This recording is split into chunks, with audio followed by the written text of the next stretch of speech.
नमस्कार दोस्तों, आप देख रहे हैं जीपीएन बिहार सच्ची बात सटीक विश्लेषण। मैं हूं आपके साथ डॉक्टर गौतम पांडे। आज हम एक ऐसे महत्वपूर्ण विषय पर बात करने जा रहे हैं जिसका बिहार की सामाजिक और राजनीतिक तासीर पर गहरा असर पड़ने वाला है। जी हां, हम बात कर रहे हैं नीतीश कुमार द्वारा हाल ही में किए गए दो बड़े और ऐतिहासिक फैसलों की, उच्च जाति आयोग और अनुसूचित जनजाति आयोग का गठन। बिहार हमेशा से सामाजिक न्याय की भूमि रहा है। यहाँ की राजनीति और समाज में जातियों की भूमिका से कोई अनभिज्ञ नहीं है। इसी कड़ी में मुख्यमंत्री नीतीश कुमार की सरकार ने एक नई पहल की जो निश्चित रूप से राज्य के सामाजिक ताने बाने को मजबूत करेगी। पिछले कुछ समय से बिहार में उच्च जातियों के भीतर भी विभिन्न मुद्दों को लेकर आवाजें उठ रही थी। उनकी समस्याओं, उनके हितों और विकास को लेकर एक समर्पित मंच की आवश्यकता महसूस की जा रही थी। इसी आवश्यकता को समझते हुए नीतीश सरकार ने उच्च जाति आयोग के गठन का निर्णय लिया। यह आयोग उच्च जातियों से संबंधित विभिन्न पहलुओं पर अध्ययन करेगा, उनकी समस्याओं को समझेगा और सरकार को उनके उत्थान के लिए सुझाव देगा। यह एक ऐसा कदम है जो बताता है कि सरकार सभी वर्गों को साथ लेकर चलने में विश्वास रखती है। इस आयोग का मुख्य उद्देश्य उच्च जातियों की सामाजिक, आर्थिक और शैक्षणिक स्थिति का आकलन करना होगा।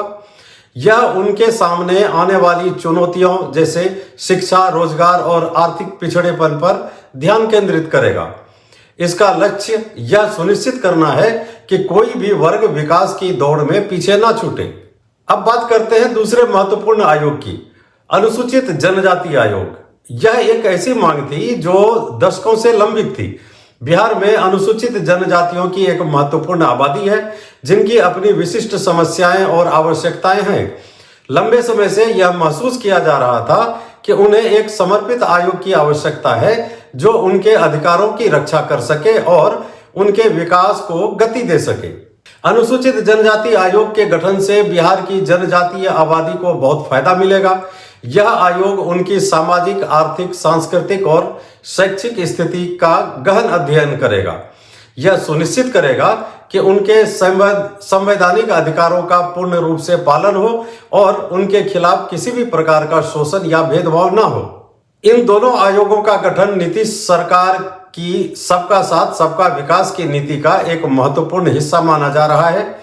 एक तरफ जहां उच्च जाति आयोग उच्च जातियों के भीतर की समस्याओं को समझने और उन्हें मुख्य धारा में लाने का प्रयास करेगा, वहीं अनुसूचित जनजाति आयोग जनजातीय समुदायों के सशक्तिकरण और उनके अधिकारों की रक्षा सुनिश्चित करेगा। ये आयोग केवल कागजों पर बनी समितियां नहीं है, बल्कि ये बिहार के सामाजिक न्याय के मॉडल में एक नए अध्याय का प्रतीक है।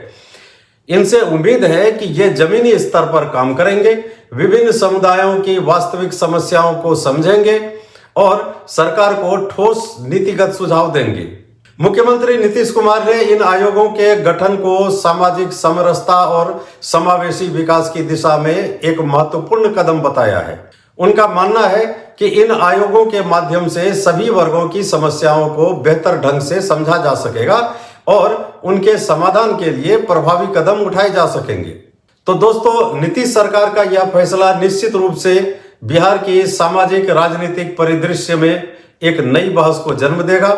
यह देखना दिलचस्प होगा कि यह आयोग आने वाले समय में किस तरह से अपने उद्देश्यों को पूरा करते हैं और बिहार के विभिन्न समुदायों के जीवन में क्या सकारात्मक बदलाव लाते हैं।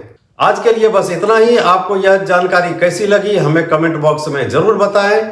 इस वीडियो को लाइक करें, शेयर करें और हमारे चैनल को सब्सक्राइब करना ना भूलें। मिलते हैं अगले वीडियो में, तब तक के लिए नमस्कार।